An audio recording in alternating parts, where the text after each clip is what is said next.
In 2026, Thriller is still the best-selling album ever made, around 100 million copies worldwide. Nothing has come close to touching it. You would think this would be the greatest achievement of his life, but it wasn't. Instead, it became the thing that destroyed everything around him: friendships, trust, partnerships, in the lives of everyone who touched it. The album that should have been his greatest triumph became his greatest curse. Because success at that magnitude doesn't just change you, it changes everyone around you in ways that can't be undone. And nothing would ever be the same after Thriller. The album arrived in November 1982, like a meteor. Nobody saw it coming. Record labels expected it to do well, but 100 million copies? That was impossible. That was beyond the realm of what any album was supposed to achieve. But Thriller did it anyway. It dominated charts. It stayed at the top for years. It became a cultural phenomenon that transcended music and became something else entirely.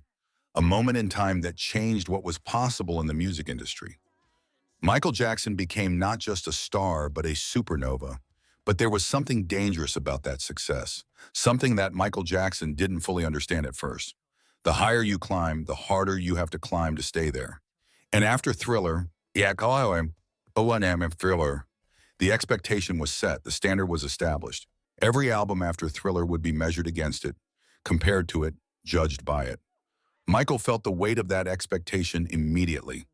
Years before Thriller, there was Off the Wall. In 1980, the Grammy Awards happened. Michael Jackson walked in expecting recognition. The album was great. He had worked hard. He deserved to win. But Off the Wall won only one Grammy.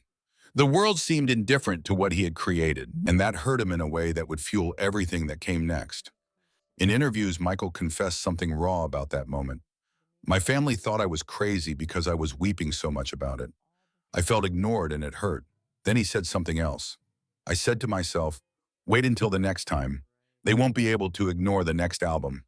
That experience lit a fire in my soul, a fire that would never go out. A fire that would burn everyone who got too close to it. During the Thriller recording sessions, something unexpected happened. Michael Jackson and Paul McCartney became friends. Two of the biggest music stars in the world, collaborating on a song called The Girl Is Mine. They would sit together, talk about music, share tips about the industry. Paul was older, more experienced. Michael was hungry, driven, desperate to prove something. And one day at lunch, Paul made a decision that would haunt them both forever. Paul took Michael aside. He wanted to give him advice about business.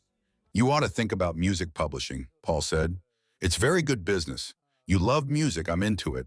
It does very well. Paul explained how the money really works. The more songs you own, the more money you make. Every time a song plays in a grocery store or on TV, the owner of the publishing rights gets paid. Michael listened carefully. He was taking mental notes about something that would change his life. Paul didn't know it at the time, but he was teaching Michael Jackson how to think like a businessman, how to think beyond just being an artist, how to own things, control things, build wealth that extended far beyond album sales or concert tickets. Publishing wasn't just about music, it was about power. Michael understood immediately that this was the key to everything. In 1985, the ATV publishing catalog went up for sale, and ATV owned something priceless, around 250 Beatles songs, the Lennon-McCartney catalog. Paul wanted it. Of course he wanted it. It was his life's work, his legacy, his and John's songs sitting there waiting to be bought by someone. Paul called Yoko. We've got a chance to buy these songs. The man's asking 20 million. 10 to you, 10 to me. Should we do it? But then something happened that neither of them expected. Michael Jackson, straight off the back of Thriller's success, had cash. Lots of cash. When the bidding opened, he made a move nobody anticipated. He outbid Paul McCartney. He outbid Yoko Ono. He bought the entire ATV catalog, all 250 Beatles songs, for himself. It was the exact lesson Paul had taught him. And now Paul was watching his student use that lesson against him. Paul wasn't angry at first. He understood the business. Michael had the money. Michael had seen the opportunity. That's how business works. But what happened next changed everything. Paul wrote letters to Michael, not angry letters, just letters asking for basic professional courtesy. Michael, don't you think after 30 years of being reasonably successful for this company, You could give me a raise? Just as a writer on the payroll? Michael's response was cold. That's just business. Paul wrote more letters, multiple letters, professional requests, reasonable asks from a man who had taught Michael everything he knew about the publishing business. But Michael never responded, not once. The letters went unanswered. The calls went unreturned. Paul was being ghosted by the man he had mentored. The silence between them became deafening. Years later, Paul spoke publicly about it. His voice carried hurt. We've never talked about it. He won't even answer my letters. So you know what? We haven't got that great a relationship. The two kings who had collaborated during Thriller's creation were now distant. Not enemies, just disconnected, broken. The friendship had died not in a dramatic confrontation, but in silence. And Michael didn't even seem to notice it was gone. But here's the thing that makes this story more tragic than pure betrayal. Michael didn't do it to hurt Paul. He wasn't scheming to rob his mentor. He was just doing what he thought was necessary. Moving forward, getting bigger. Buying the Beatles catalog was the biggest move on the board at the time. It was business. It was strategy. It just happened to destroy a friendship in the process. This was the first crack in the foundation. The first person who got too close to Thriller's flame and got burned. Paul McCartney, the man who had helped create the mindset that led to Thriller's dominance, was now on the outside of it, watching from a distance, no longer invited to be part of Michael's world. And what happened next would be even worse. Quincy Jones produced Off the Wall. Quincy Jones produced Thriller. Quincy Jones produced Bad. The most successful run any artist and producer have ever had together. Quincy wasn't just producing these albums. He was building them. He found the songs. He shaped the sound. He sat in the studio for 14 months at a time, getting every detail exactly right. If Michael Jackson was the king of pop, Quincy Jones had built the throne itself. But as Michael got bigger, Quincy started to slow down. They were aging at different rates. Michael was speeding up. His hunger was growing. He wanted Bad to be better than Thriller, bigger than Thriller, more successful than Thriller. And one day, Michael said something to his manager that would change everything. Something he said behind Quincy's back. I think Quincy's losing it, and he doesn't understand the market anymore.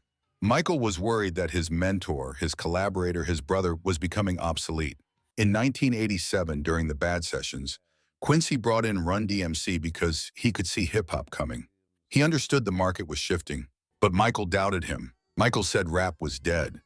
This was 1987, right before rap was about to change the direction of the entire music industry. Quincy was right, but Michael was about to make him pay for it. Quincy had seen what was coming. He was trying to modernize the sound. He was trying to keep Michael relevant in a changing landscape. But Michael questioned his judgment. Michael brought in new producers, Teddy Riley and others who had the current sound, the hip-hop sound, the future sound. Quincy wasn't being pushed out. He was being replaced. And here's what made it sting even more. Michael paid these new producers 5 times what he ever paid Quincy. 5 times. The man who had built the throne, who had created the masterpieces that made Michael a god, was being paid a fraction of what the new guys got paid. It wasn't just rejection, it was humiliation. Bad sold 22 million copies. By any standard in human history, 22 million copies of an album is astronomical success. But it wasn't Thriller. Thriller had sold around 40 million at that point. So to Michael, Bad was a failure. To everyone else in the world, it was the greatest achievement of their life. But Michael couldn't see it that way. He could only see that he had failed to beat Thriller. Years passed. Michael released more albums. They all sold millions. But nothing touched Thriller. Nothing came close. And Michael couldn't accept it, couldn't move past it. The album that should have launched him into the stratosphere had instead become an albatross around his neck, a weight that would never lift. He was being crushed by his own success. After Michael died, the Jackson estate and Sony began multiple projects. This Is It documentaries, circus shows, recordings that used the music that Quincy and Michael wrote together. But they left Quincy out of the deal. They didn't pay him his royalties. Years of money owed to the man who had made it all possible. Quincy had no choice but to take them to court. The trial was devastating to watch. Quincy Jones, this legend of music, sitting in a courtroom arguing for what was rightfully his. The Jackson estate attorney said to him, "You're the last person we expected this from. Don't you realize you're essentially suing Michael himself?" And Quincy replied, "I'm not suing Michael. I'm suing you all." In 2017, the jury awarded Quincy $9 million. Justice had been served. But then in 2020, an appeals court overturned the ruling. They said the jury misunderstood the contracts. The amount was brought down to $2.5 million. Quincy had won, but he had lost. The man who built the throne was now fighting for scraps in a courtroom. And Michael wasn't there to defend him. Vincent Price, one of the most famous voices in pop music history. His laugh on Thriller became more iconic than any of his Hollywood roles. He was offered a choice when he recorded it: take a small percentage of the album's earnings, or take a one-time fee of $20,000. He chose the money, the guaranteed money, the safe choice. Ola Ray played Michael's girl in the Thriller video. She became a cult favorite. People dressed as her for Halloween, but she was paid a flat $2,500 for her work. At the time, that was standard for a music video. But Thriller wasn't standard. The video ran on MTV for years. It got sold on VHS. It became one of the best-selling home videos ever made. And Ola Ray never saw another cent. John Landis directed the Thriller video. He turned music videos into cinematic art. His deal was 50% of the net profits. For 20 years, everything was fine. But in the mid-2000s, the payments stopped coming. The video was still everywhere. Licensed for games, toys, documentaries, still generating money. But Landis wasn't getting paid. This wasn't Michael sitting there scheming to rob people. It was worse than that. It was chaos. The machine around Thriller became so big, so complicated, so chaotic that nobody could track the money anymore. The accounting fell apart. The company that was supposed to be paying people became a mess. And when Michael died, everything collapsed. The only way to get paid was to take it to court. Thriller keeps printing money. 100 million copies sold. Billions in revenue over decades. And yet everyone who touched it, Paul, Quincy, Vincent, Ola, Landis, ended up fighting in courtrooms for what was rightfully theirs. Michael Jackson created the greatest album ever made. But that album's shadow grew so large that it consumed everyone around him. And Thriller still doesn't belong to any of them. It belongs to the machine. And the machine never stops printing money while everyone else suffers in its shadow. Subscribe to Untold Story for more stories that deserve to be told. Drop your thoughts in the comments below. We read every single one.